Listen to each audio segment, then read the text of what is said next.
সময়টা গ্রীষ্মকাল। গ্রামের আম গাছগুলোতে এখনো টাইটুম্বুর পাকা আম ঝুলে আছে। রতন নামের এক ছেলে, যার জীবনে পাকা আম খাওয়ার নেশা ছিল বড্ড বেশি। হঠাৎ করেই ঘুম ভেঙে গেল রতনের। সে মনে মনে ভাবল, এই রাত্রিবেলা আম কুড়াতে গেলে অনেক ভালো ভালো আম পাওয়া যাবে। তাই সে রওনা দিল বাগানের দিকে।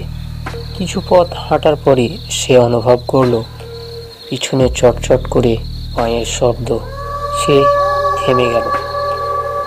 শব্দটাও যেন থেমে গেল। আবার হাঁটতে শুরু করলো। পিছনের শব্দ আবার চলতে লাগলো। তার বুক ধকধক করছে, কপালে ঠান্ডা ঘাম জমেছে। এক সময় সে পিছনে ঘুরে তাকাতে চাইল, কিন্তু তাতেও তার সাহস হলো না। ভয়ে ভয়ে প্রবেশ করলো আম বাগানের মধ্যে, কিন্তু দেখলো একটাও আম পড়ে নাই। গাছের নিচ একেবারে ফাঁকা। সে বেশ অবাক হলো। হঠাৎ করেই তার নজরে পড়ল একটা পেতনি ঝুলে আছে গাছের ডালে। তা দেখে তার রুমটা যেন অর্ধেকটাই বেরিয়ে গেছে তার প্রাণ থেকে।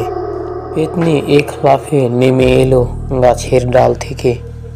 এদিকে ভয়ে কাঁপছে রতন, যেন তার ভূমিকম্প শুরু হয়েছে হৃদয় স্পন্দনে।